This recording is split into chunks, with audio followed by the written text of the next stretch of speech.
the quantity of content that needs to be turned out as a business nowadays, Yeah. it is enormous. And I think it is a place where a lot of founders and a lot of marketing teams get totally stuck. And I think it's a really interesting thing for us to shed some light on and sort of chat about is sort of developing your marketing team, but really like what solutions there needs to be to get at that pace.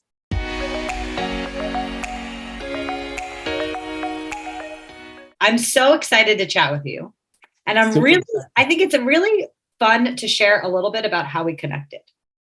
Because I think that is quite symbolic of sort of where we are right now as a society. Absolutely. So the way that I found you is I opened up my TikTok one day and there you were. You were actually again. strolling in a park of some sort, and you're just recording as you're having a workout, I think. And I was like, whatever she's saying is really good. Like she's like the smartest girl I've ever seen on TikTok. First, I'm like following you. That's not very hard, actually. I was like, I'm following you, and then I'm like trying to message you, but you can't because you don't follow me. It's like, this is a terrible platform. And then I'm like literally like, hey, like you need to make more content. That was my first thing. And so like you got like we got to do something together because the stuff you were talking about, why isn't your marketing working? And hey, founders, here's what you need to do. And it was just like back to back. I'm a founder, so I guess it hit me hard. So like it was really directed at me. And one of the other things that I would probably say to anybody that's watching or listening is that it was not highly produced, which is so cool because we all get trapped in the highly produced perfect, over just progress. So like, and I was just like, dude, she doesn't give a crap. She's walking or walking the dog, maybe. I don't know what's going on. I think that accurately describes me. Yes. And it's so funny because a lot of times, even for podcasts, it's so funny because I love your attitude when we got on, because I was explaining to Solomon all the glitches of our meeting right now. And he's like, no, we're just making content. And honestly, I think that and I think would love to just talk about this today on the podcast. I think it's so interesting of just like the quantity of content that needs to be turned out as a business nowadays.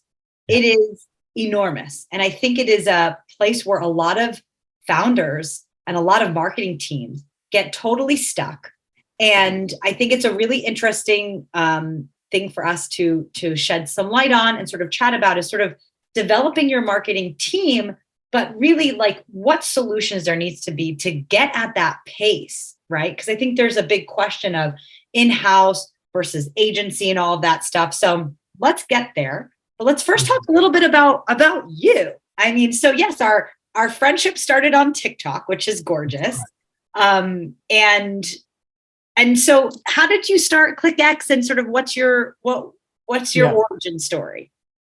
Absolutely. So day after, I graduated college, my parents said, you can't really do anything. Can't, cancel your college. You got to go to school, man. So I graduated, pleased my parents. The very next day, I became an entrepreneur because I knew that was the route for me. I just wanted to do more. And so I got the company and all of that. And then literally everything that I've learned is from that day on. What is customer acquisition? What's customer retention? What's, upselling, downselling? What's a funnel? Like nobody ever taught me any of that. Obviously I went to school for business. They didn't teach me that either. So I was on my way to figure this out. And then 2008 was the biggest downturn. So I started in 2006 and I was building a business in the middle of a recession, not knowing I'd never even had a recession in my life before. So I don't know what a recession is. So needless to say that I didn't have to have good mindset. I only had one kind of mindset. It's grow, right? Yeah. So now we have a recession. I'm like, recession, been there, done that. That's not right, exactly. So did you start as an agency? Yeah, I started as a creative boutique agency because that was all I was good at. I was good at making websites. It wasn't even WordPress websites. I don't even think maybe it was in the infancy of like WordPress. A couple of years later, it was all WordPress and things like that. But I was just building static HTML website that led to people saying, hey, I need more. Like, I like it. And then eventually they said, you need to get me some leads because we were just building websites. There was no concept of leads and, consistency and analytics and all of that. So we then were forced to get into digital marketing by our customers who said a creative website doesn't really do anything for me. I'm still the same size. I'm still kind of I didn't really make $1 million. They thought they would because early on, 2006, not a lot of people had they websites. will come. Yeah. They didn't have any websites. So it was the biggest money-making business there was, like build websites. So we did that. We got into the digital marketing side. Obviously, friends and family, like anybody that I knew was working for Yellow Pages, I'd be like, hey, come on, work for us. Let's run some Google ads. Yeah. There was like the Facebook renaissance that was happening, but it was in Google. It was all Google. There was nothing else. And then I went through that. I saw what it was. Like literally people would call you all hours of the day, tell you I need to be on the top of Google. Yeah. So we lived through that. And then like when Facebook ads was the hottest thing, I felt like that was the exact same thing again. Yeah. And we're talking TikTok because both of which, right? Like Facebook isn't as efficient as it used to be. Google's too expensive. Gary Vee would tell you like the lowest price attention now is TikTok. So like that's where you and I are right now. You end up. Well, you know what? It's so funny because I've only been thinking about this recently, and this may be that we're aging ourselves, but I think that there's such an interesting hindsight that we have now from starting our careers. Because yes, I graduated university in 2006. Wow. And got into marketing right then. And really, we were at the beginning of the inception of digital marketing. And I think the amount of learning on the fly and learning by doing that our sort of generation had to do, it's incredible. And I think that in sort of the 2009, 10 is like, yes, SEO started getting really hot and then Facebook and all these things. And I remember even some point where like everyone needed an app and then apps died and then apps came back. And so you're starting to see these patterns that arise. Right. And even though maybe the digital marketing world is not much more than 15 years, right, old, that you already see that there's very predictable cycles that each of these kind of marketing elements go into. So, okay, so then you're building out an agency because that's not exactly what ClickX is. Correct. So I would love, because we love talking here also about scale. And so I would love to get into your mind a little bit about you're building your agency, you're plugging along. Obviously, you're learning, you're growing a team. When did you start to think like, oh, maybe just growing the agency is not my true passion. Maybe there's more there. Yeah, absolutely. So I started the company with my brother because my brother was the only person I had proximity. Okay. He's you work for me. Yeah. Corporate job. He quits. He joins the company, and then and so I had like the perfect founder, so I could always be doing experimental things while he's dealing with sending invoices and all the administrative stuff. And mind you, he was free, so it wasn't really expensive, so it worked out, right? So. So fast forward, I was started off in my dad's house in a spare bedroom, and I was making too much noise, as you would say, like elderly was like, yeah, you got to go get your space. So my dad actually finds me a rental, like office rental. He pays for it. He's like, whatever to get you out of here. Yeah. Was that here in South Florida? No, that was actually in Chicago. So okay. Yeah. So my whole life is in Chicago. So I'm like, crap. Next month, this time, I have to pay rent. Yeah. This is like I didn't have to pay anything working from home. Basement, nope. Yeah.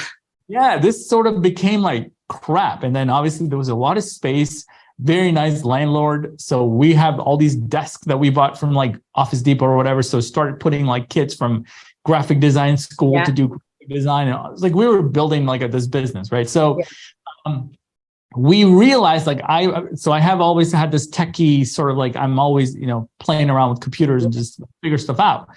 I knew that whatever we were doing with me being the head honcho, it wasn't going to scale. I knew that everything is so manual, client onboarding is manual, client offboarding is manual, client, whatever that life cycle, like all that stuff was manual. There was no efficiency whatsoever. And if you're watching this, listening to this, you're a consultant and you're figuring out like the only way to get this done is because you're the cog, right? Like you're the thing that has to make it work. You have zero leverage. I'm like, this isn't going to work.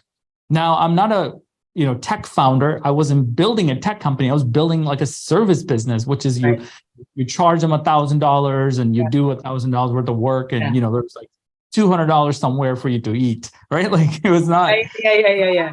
margin or anything. So long story short, I began converting ourselves to a technology-based, service-based business. And so I said, look, every single client needs these reports. We're now doing Google Ads and stuff. So Google Ads reports like hell. So like, I need a report that's going to like pull in the data and like they have a login and password. So they don't have to call you all hours of the day. And then we were tracking phone calls. Like they need to be able to log in and listen to their calls. Everything that I envisioned, there were tools out there, but I needed Google Analytics integration. I need Google Ads integration. I need phone call integration. Oh, and when they generated a lead from their website, I needed to go to this thing so I can show at the end of the month how much money or leads I've generated for them. This stuff didn't exist. And so we pivoted in a sense to scale to being that company. And let me tell you, we dumped all the money that we made. We didn't like borrow any money or anything like that. We built it so that we can take on 10 or 20 and 30 clients in a month and we wouldn't break, which is what would happen otherwise in a small agency. They just can't manage it. So everything that you can envision that is available today, like an onboarding form and it automates this stuff, we did all of that. And that technology was called ClickX. We didn't just call it our name of our agency. We just felt like we're just going to call this technology ClickX. And that's what morphed into today, what other agencies are using to get customers, retain clients, find talent, to do fulfillment, do all these things that they need. Even generating leads is something that we do inside ClickX because it was because of our own need that we had when we started. And so I think that like, it's such an interesting and so important moment for any founder when they're understanding like that it's the systems that are going to get you to the next level, right? It's Absolutely. And I think that there's so many folks that get stuck. Like I talk to a lot of the founders in my community that are sort of, they've white knuckled it to 6 figures. They've white knuckled it to 6 figures. They have no systems, no SOPs. This is like average. And I'm not to say that to sort of say to talk down. It's completely usually how it has to be because you're doing everything. You don't have a leadership team at that point. You're still really figuring it all out yourself. But it is so true that at that point where you're looking to get to the next level, like having repeatable systems, shrinking down what your focus is, like there's so many good lessons there, right? Because 100%. I worked for many years in agency as well. And I think that what I love about ClickX and like what you're doing is, you know, agencies traditionally are quite clunky. And I think that there is a lot of agencies that I see out there that they're super broad. You're trying to kind of like get in whatever you can get in. And sometimes disorganized, don't have a lot of really good systems to sort of report back to. I've seen all sorts of things from people, you know, being inside HubSpot, but all the way to just like sharing Google Sheets. It is It's so interesting of the agencies that I've hired as fractional CMO that still just use Google Sheets, like as that's as good as it gets. And sometimes I have to say that the Google Sheets sometimes are even the easier to read, right? But maybe not as elegant as a system. So I think that there's a lot of really interesting things there. Tell me. So as servicing agencies, right? So your technology to help agencies scale, right? And agencies to serve better and all those things. So what are you seeing now in the past, maybe let's say 3 to 5 years? In terms of like how agencies are working with businesses as things have been shifting and changing, because I think as work gets as the world opens up, I think that there's a really interesting, there's really interesting about finding where talent is, how to manage them, all of that stuff. What are some like things that you're seeing kind of in the agency world for marketing? Absolutely. And the reason, as you said, talked about the systems, we see that every single day that these agency owners are 1 and 2 people companies with some contractors. They just don't have anything to scale. They're actually failing when they're trying to scale. I call it scaling and failing because it's not going to work, right? So everything from template proposal to a contract for the client to the sales script, a sales process, non-existent. They just take every call like it's just, you and I chatting. That's not a sales call. So teaching them to have the systems and process is kind of like the first thing that, we realized that we needed. And that's automatically the first thing that we train them, not just have training, but live training, right? So, and what had happened in the last 3 to 5 years, I would think that every single day and if you're a small business, they get 40, 50 calls a month from agency trying to grow their business. Quite sadly, it's kind of like they can call from a third world country because everybody can do SEO from anywhere. So there's no like differentiation between what you do and what they do. So to an untrained eye, every agency website looks the same. They all say the same thing as if ChatGPT wrote the word, the content. They all say the same words. There's no proprietary systems. That's something we help agencies do. It's like, you got to have a system. We got to have a framework. Like, what is it that you do differently than anybody else? So what happened is that there's been, I don't know how many agencies there are versus niche agencies, non-existent. So what we teach is like specialization versus generalization. So when you now go after a particular client, they know why you're prospecting to them, because that's the only kind of customers that you go and sell to. Yeah. Your website is a resource for that industry of people. Just like we specialize in agencies, they need to specialize in something or another. And that could be a tech stack, like we're a HubSpot shop, we're a Marketo shop, we're a Pardot shop, or a Salesforce shop, whatever that is, it's one way of looking at it. Or we specialize in TikTok ads or organic content or whatever that is. And you can serve multiple industries. But that not being there is no, like, you're just competing on price. And what that does is, it's the lowest person that's going to win. The lowest price person is going to win. And you have little to no margin in this business to begin with because of labor and tech and cost of subscriptions and stuff like that. You're kind of, this is a recipe for a disaster. So we go the other way around. We teach high ticket, low volume, super specialized services so that you're charging $5 and $10 grand a month. It only takes 10 clients to really hit a $1.5 million business. Exactly. And you give them more of you. I think like one experience that's really frustrating for founders or marketing directors or whatever is, on one side, it is super convenient to say, oh, you have one agency that can do everything, right? But again, if you're doing everything, you're not doing everything well. 100%. And what I see, I think like maybe in the olden days, there was this idea of like, you have a marketing agency and that is your marketing team. And I think that really isn't the case anymore. I think a lot of times people are looking for the specialization because they're going to spend the money. You better bet that you're really good at what you do. Right. Yep. Absolutely. And so I think that there's like, for my side for hiring agencies, I love being able to lean on different people for different things. And usually it kind of splits into either one specific specialty, like a TikTok ads or whatever video, or it's either those two sides of the brain, right? Like the creative side or the more analytical side. Because when you try to get someone that does everything, it's usually not super effective. Like they're going to be great at one thing and not something else.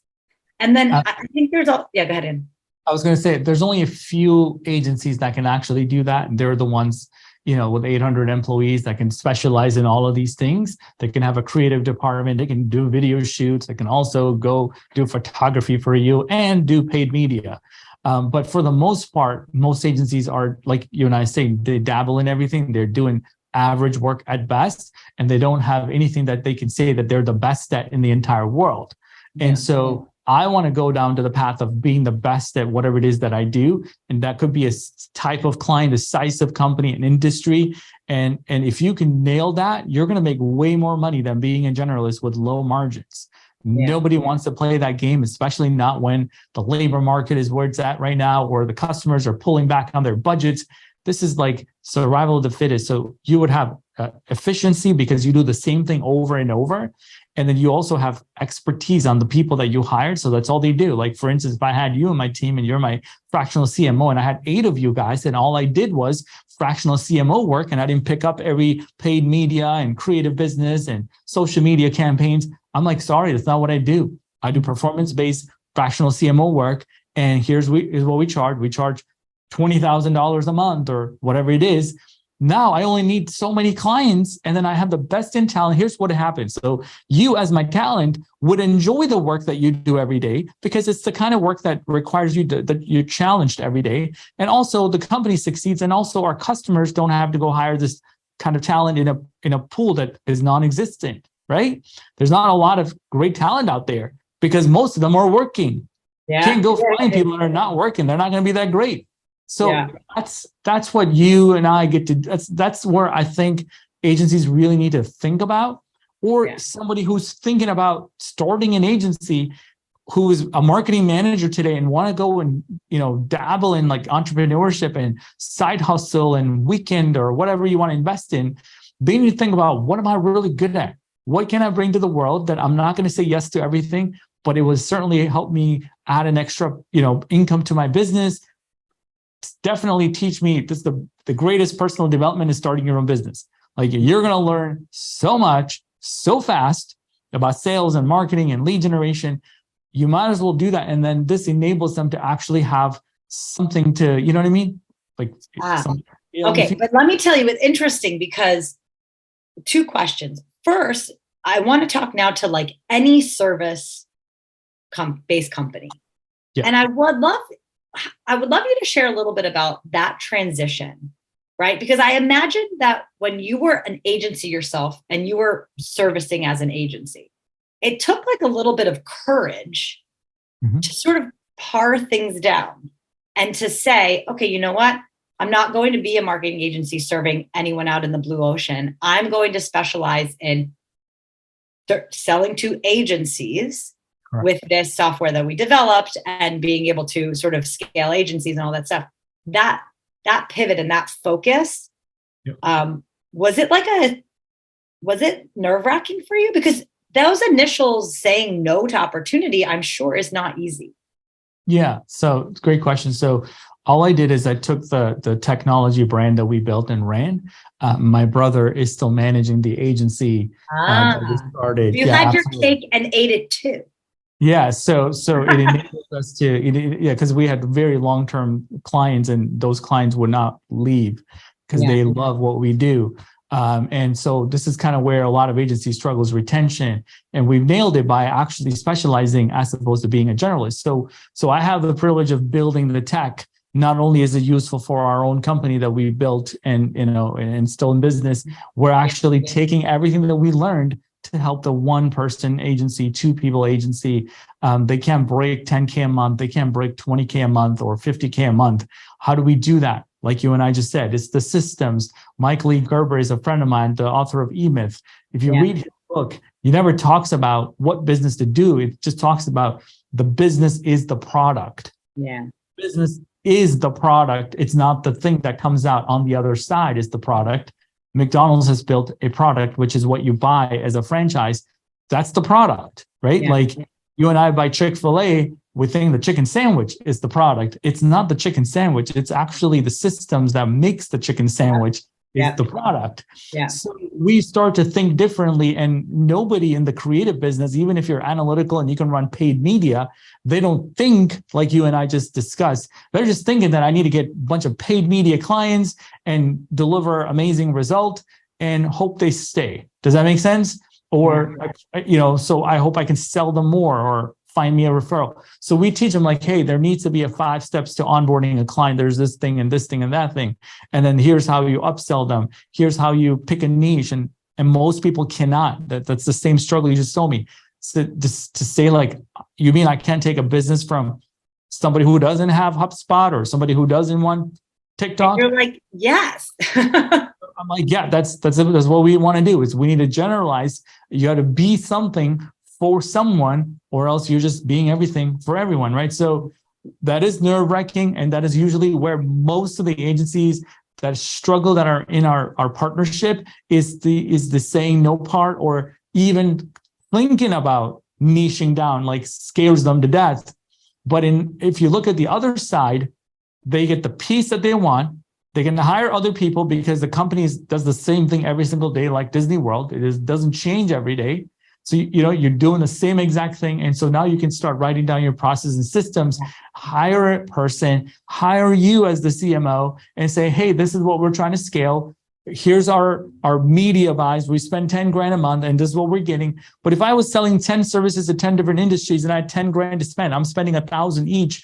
I'm not going to get anywhere. No one's going to know me at the end of the month. But if I spend 10 grand selling to attorneys, and then I'm able to scale up to 15 grand selling to attorneys in ad, over time, attorneys are going to know that these guys are the best in attorney marketing or whatever it is. And I think it's so smart because I will talk now to, as fractional CMO, I hire teams whenever I start a new project. I hire individual teams. So I'm hiring tons of individual contributors, right? And I'm talking now to the individual contributors, those contractors or freelancers that have been doing that for some years. Now, obviously, when you first start out, there's an element of like, sure, like you can manage social and you can like do TikTok ads. And you kind of taste everything, right? But you realize very quickly, just as you're saying, it's not scalable. It's not it's not super fruitful, and you're not going to be great at all of it. Right. There comes a point where you have to make a choice. You're going to have to say no, because it is quite frustrating. I talk to so many marketing managers that I hire that they'll give me a proposal for literally everything. And I don't know who are they working with? They planning on hiring other people, whatever. It's not clear on a website. Everything's super vague. And when I hire these people, what I see very quickly is that like I can see what their strengths and weaknesses are. And usually I will get them off of what their weaknesses are, and I will just have them do the thing that they're good at. But I have that luxury of working with teams and all those things.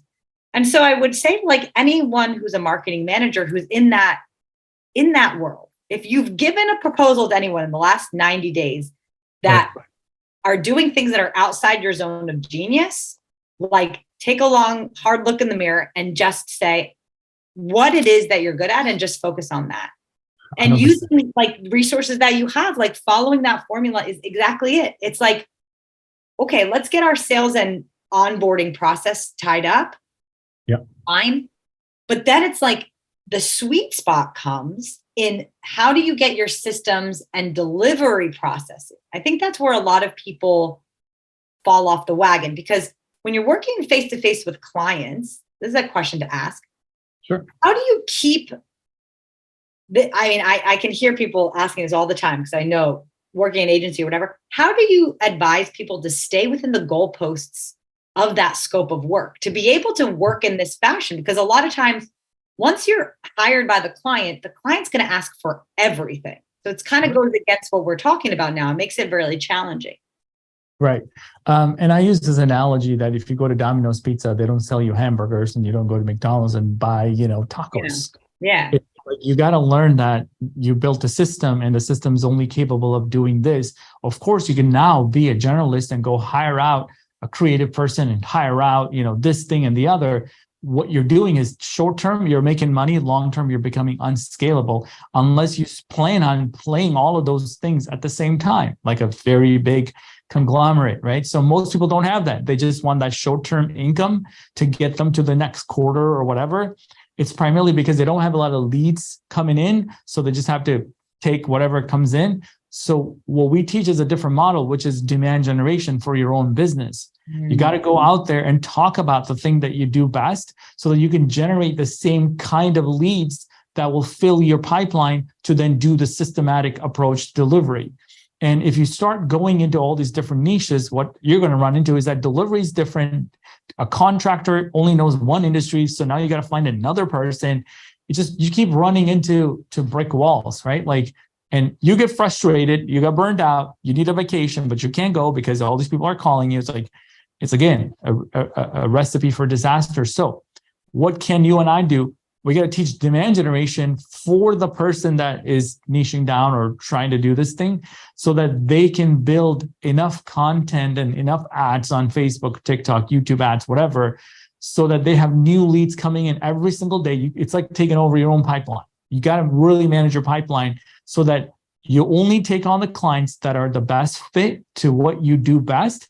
And then you don't have to worry about the back office because you've already figured it out, right? You already know what you do best. You've already mapped it out. You've hired the right people. And like this operation that I'm doing here and with my content team, because I have the best content team, it only takes us about 3 minutes to set up. Do you see what I'm saying? Exactly. Right? Like it's repeatable. it's light, this, that, and audio, camera, like done. We're live on Facebook or TikTok or anything. That's what you want your back office to be. They cannot be like, huh? Where do we turn on the light again? Yeah. What's the password? Like, if you do that in your real operation, you're going to fail. You can't have that kind of a system. You need experts that can show up and execute, go home, enjoy their family and life, right? Like work-life balance, and show up tomorrow to crush it for you again. Exactly. And you sit down and I think it's so smart. And obviously you're servicing agencies, but I mean, this is just good juice for any business. It's like 100%. Being able to rinse and repeat your processes and have sort of that stable customer like that product delivery or that service delivery. All it does is it makes your creativity can crack open. You can get better out of yourself and the rest of the people around you. Yep. It is so, and so like, I definitely want to go back to that example of the marketing manager that is trying to do a million things. And in fact, it's so funny because I mentor quite a few, people and teams I've worked with that are always asking, they see things are changing. Like if you're a copywriter right now, be trying to understand what your next move is, right? Of how are you going to add value? I actually have a call tomorrow with one of the copywriters I work in. She's going to pick my brain. But I say to all of you guys out there, like, look up ClickX, like see the content that you're putting out about how you can niche down, get a repeatable system into your services. Because that's the only way that you're going to do work and continue to do work for many years to come and be able to scale what you're doing.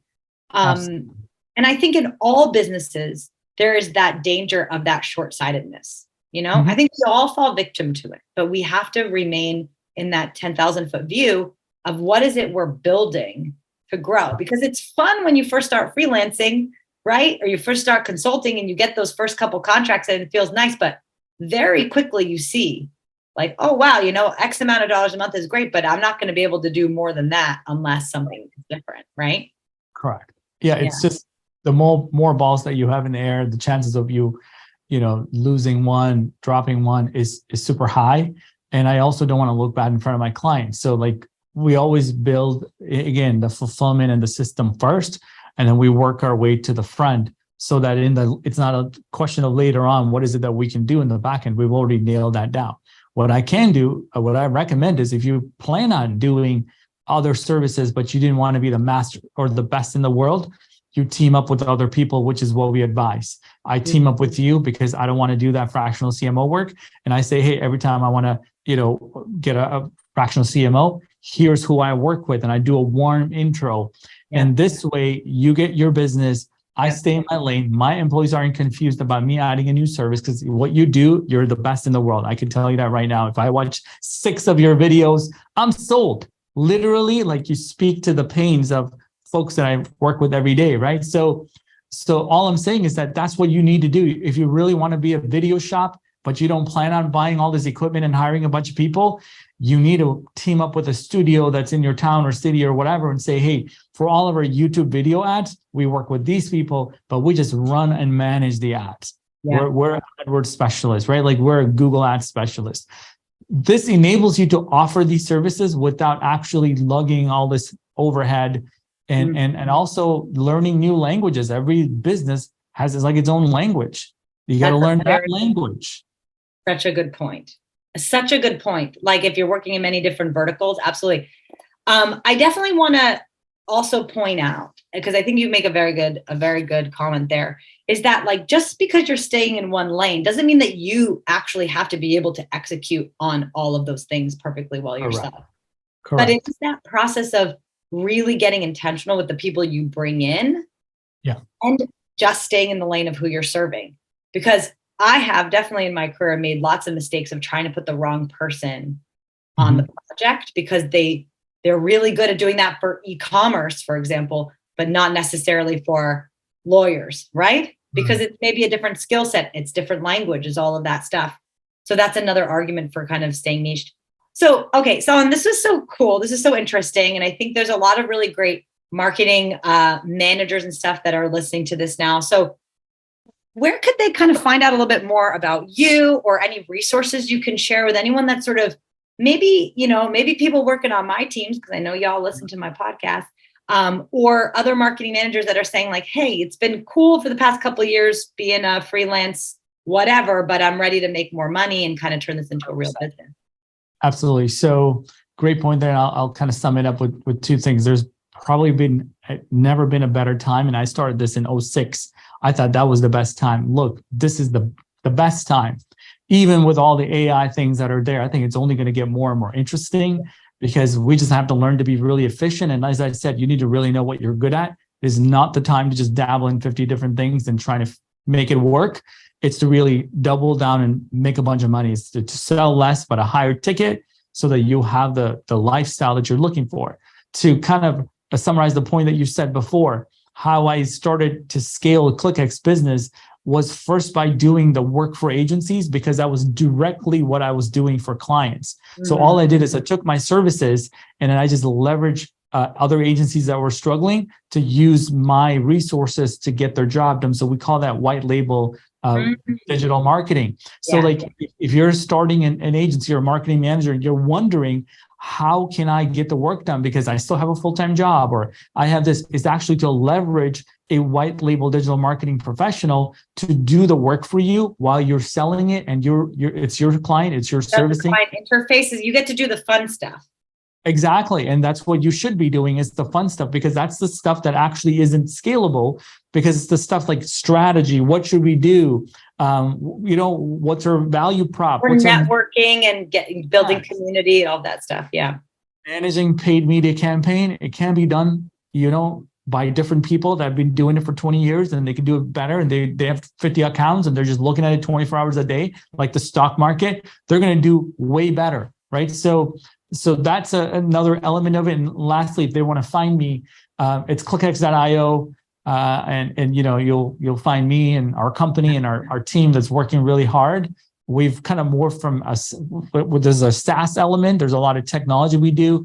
There is a lot of training, because again, some of these are soft skills like selling and how to pitch a client and how to ask questions, how to close a deal. Those aren't skills that you develop as a marketing manager or a marketing person. Now that you're an entrepreneur, learning that is like really critical. And also there's a lot of other resources that we give to make that path to 10K, 50K, or if you're 50 trying to get to 100 and it's not the same thing that you've done to get to that. Different playbook. Exactly. Or what some of our agency partners do is they launch a brand new agency for a particular niche, so they don't mess with whatever their client base is and change everything up. They're like, that's what a lot of our agencies do. They just launch a new one, start it up, and start selling into this new brand. But it's a very specialized business rather than whatever that got them there. Yeah. That's very cool. That's super cool. And also follow Solomon on TikTok. Yeah, if you're bored. Is that where you spend most of your time? Our team is really pushing me on putting out more content than I've ever had in the past. And, I think you and I, if you've been in this marketing thing for 17 years, which I don't like to count after 15, I just stopped counting. I'm like, 15 plus years.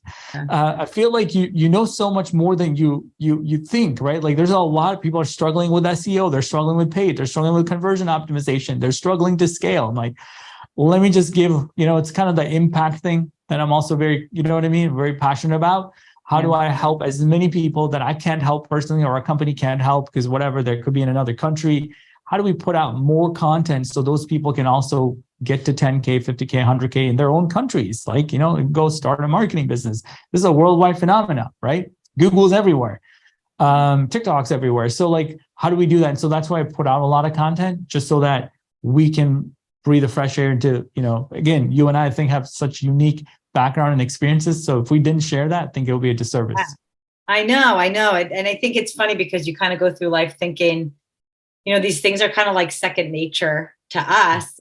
But it's not necessarily to founders or to, to people that are just getting started. And the last thing I'll say is that, I think that there's a lot of noise out there. In general, I think that there's a lot of people giving like marketing tips and sales tips that haven't actually like worked in industries and seen results. So I think like why I love what you're putting out, because you're obviously like super experienced and you've had multiple businesses and worked with inside of a lot of businesses. And I think that experience that we both have is so valuable because you get to see those frameworks and those systems that run across different verticals, right? Obviously, you need to niche down. You need to speak the language of whatever vertical that you're in and be able to have that common language. But the systems and the frameworks are there, right? And I think that there's a lot of people that teach anecdotal stuff, but the systems, the framework, and the strategy are the things that actually make the difference, right? Just implementing things consistently and over time and getting better and better at what you do is really what makes the results. It's not like absolutely. I joke around with this, and no offense to anybody who's watching this, but if you hear like somebody who's just learned Canva, now they're a digital marketer. So you're just like, hey, they're a digital marketer.